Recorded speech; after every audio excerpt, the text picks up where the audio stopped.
Hello there, welcome to another episode of World of Tanks with Ungainly Titan. We're here on Erlenberg, standard battle. I'm in the AMX Chaffee, tier 6. I'm the only tier 6 on my team and there's one on the enemy team. Tier 9, very strong tier 9 battle.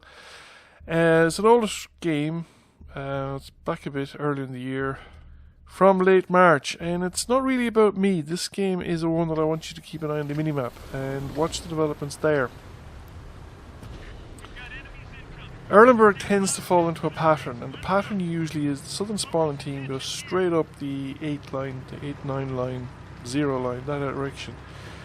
Hit the edge of the ridge line around D8, D9, stop dead, and spend the rest of the time faffing about with whatever number of enemy tanks until the enemy beat off whatever goes across the southern side of the map and then comes at them from the other direction, or forces tanks from the north to come back down south, and then the guys in the north manage to kill whatever's remaining and come down on the other side.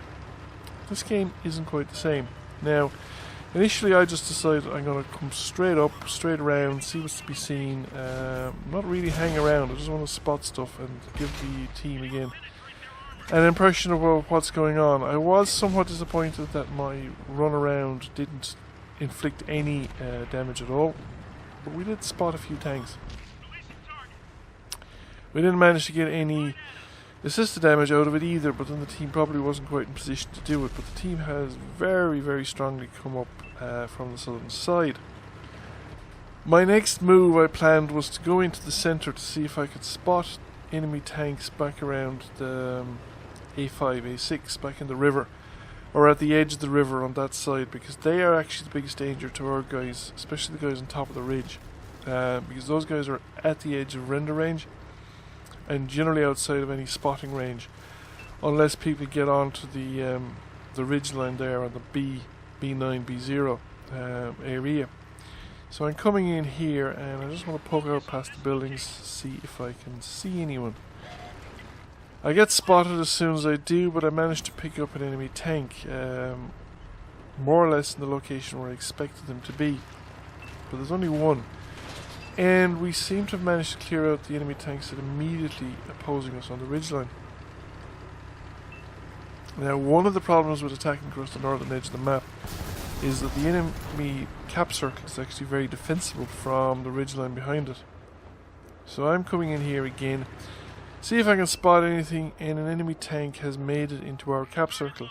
As expected, the two tanks that went south got annihilated, and there's now very likely to be a strong enemy presence on the southern edge of the map. Now there's at least one tank in the cap circle, so I'm coming back to see if I can at least spot the guys in the cap circle. I don't have a lot of support. There's one heavy tank and there's nobody really on the ridgeline.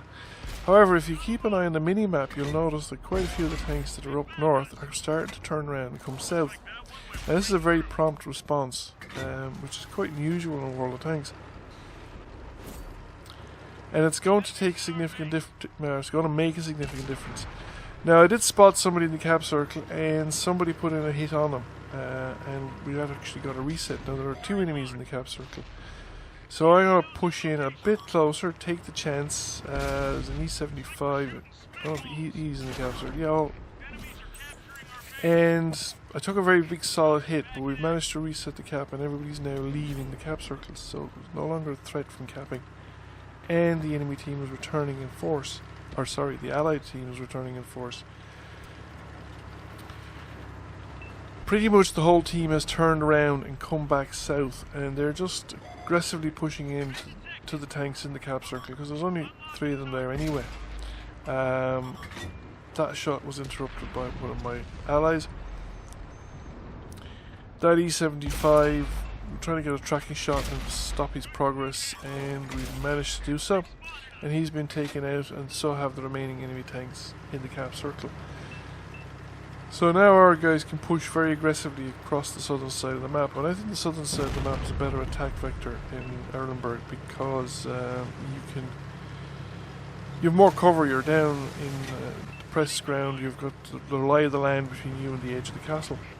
It's also interesting to note that there are more dead enemy tanks than we've killed. At this moment in time, we've killed 8 and there's 9 enemy tanks dead. Drownings on accidental drownings on Erlenberg are actually quite common, as are sometimes deliberate drownings, depending on the type of player you're up against. Now I'm aiming for this little wooded knoll here at the edge of the castle so that I can spot people and put in the odd bit of flanking fire to make the positions untenable on the ridgeline. I'm outside the view range of the Conqueror, and I'm going to push forward now to see if I can get eyes on some of these guys that are forward in the castle and maybe get the odd shot into them. Just use the lie of the land to protect me. I prematurely fired off that one, didn't hit the T10.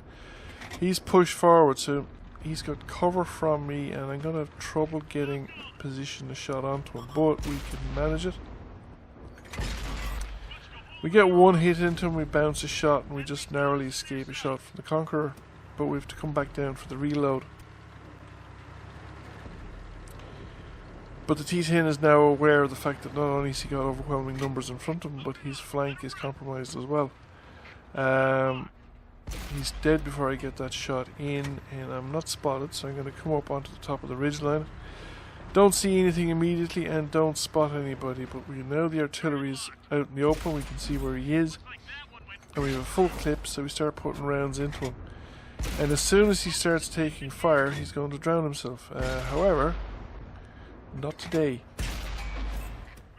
Artillery does not get to drown himself. Don't know why people still do that, because it's no longer depriving the enemy team of kills, or, well, kills yes, but it's no longer depriving the enemy team of experience. Because if you drown yourself or commit suicide in any way, accidentally or deliberate, your silver earnings and the XP that you would earn are divided equally among all the enemy team. The Conqueror was the last enemy tank standing there, and we managed to sneak the kill in. It was a good game, even if I hadn't had a great game. Now, I did come number 1 by experience, but I think that's mostly because I was a tier 6 tank in a very strong tier 9 game, and I got a lot of damage late in the game into top tier tanks. However, I think the game deserved to be highlighted because it was very direct and aggressive play on the part of our team, but also very smart play in the sense that everybody went back to defend the base when the base was under threat. Nobody hung around, nobody pushed across the northern edge of the map and destroyed our tanks unsupported or anything. So thank you for watching. I hope you enjoyed that video. If you did, please give it a like. If you haven't already done so, please give the channel a subscription because it really helps the channel out. I'll catch you all again soon, and bye for now.